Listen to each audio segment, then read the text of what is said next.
Ayan, kita mo naman nasarap namin, no, Ang sarap, saktong-sakto kasi sobrang OA ng init talaga ngayon. In fairness, totoo yan. Ang init nga talaga. Nangingitim na nga ako eh.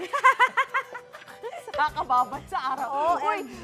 Kaya parang hindi sapat yung isang pampalamig lang, di ba? What if lang, doblehin natin. Doblehin? What if? Gee, Diyos ko, doble lang pala eh. Ito nga, ito, new dessert alert, guys!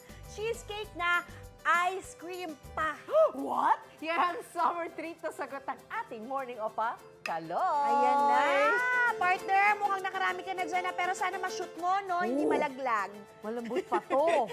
I-shoot mo yan sa bibig Sa mo. bibig mo. Yummy!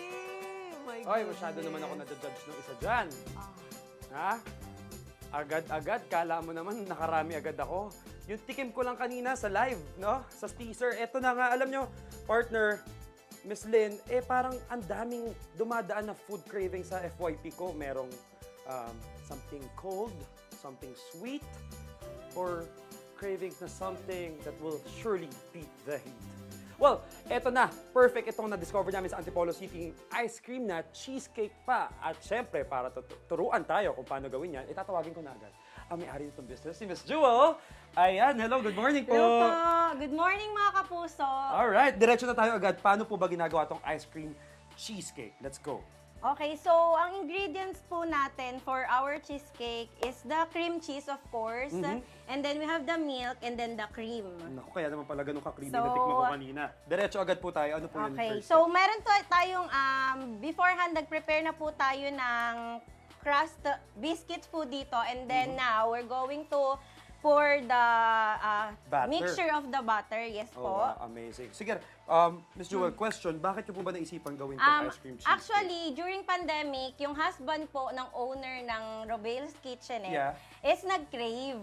And then, since mahilig gumawa si Miss Eileen ng mga niluluto, siya na lang yung gumawa. So, nagustuhan ng husband niya, which is si Sir Robin, and then pinatikim sa family and then sa ibang friends. At bumenta. Yes, at Ice cream nabenta. cheesecake. Ano ba kaibahan? Well, ito nakapansin ko, after lagay yung batter, meron tayong finished product here. Ilalagay natin ngayon yung iba't ibang toppings Yes. naman. Kasi alam ko nga may iba't ibang flavors tong ice cream cheesecake. Ano yung kaibahan ng ice cream cheesecake sa regular na cheesecake? Okay, so basically, since this is ice cream cheesecake, yung texture niya talagang ice cream. Ayun. So, hindi siya Hindi. mas mabilis siya mag-melt tapos Oo.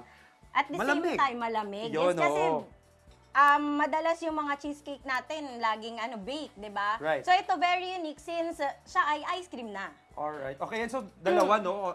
2-in-1. Hindi ka na Yes. kailangan maganap ng ice cream na hiwalay at cheesecake dahil makukuha mo siya all in this one Yeah, dessert. Okay. and meron siyang different toppings. Napansin ko Imagine nga na eh. yung cake mo merong 8 toppings, 'di ba no? So sobrang nakaka-excite kainin, tikman. At etong catch, speaking of excitement, eto, tikim na ako. Eto, may nakita ko ngayon dito. Gusto ko kanina natikman ko sa teaser yung blueberry.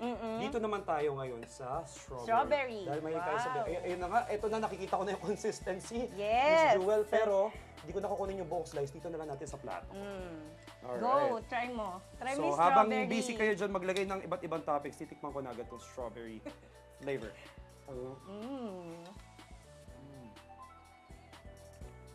Wow! Ano? Parang di ka nakapagsalita. Iba rin yung atake niya dun sa kanina natikman kong blueberry, ha? Kasi kanina frozen siya. And then pag medyo kasi siya melt, mas mararamdaman mo yung niya. I like it actually yung na lasa. medyo nag-melt pa siya. Yeah. Kasi mas ramdam ko yung cheese at saka, yung cream Correct. cheese and the batter. Ang sarap, malamig, matamis, and Diba? surely will beat the heat, mga kapuso. If you want another food cravings, tumutok lang kayo dito sa inyong pambansang morning show kung saan laging una ka.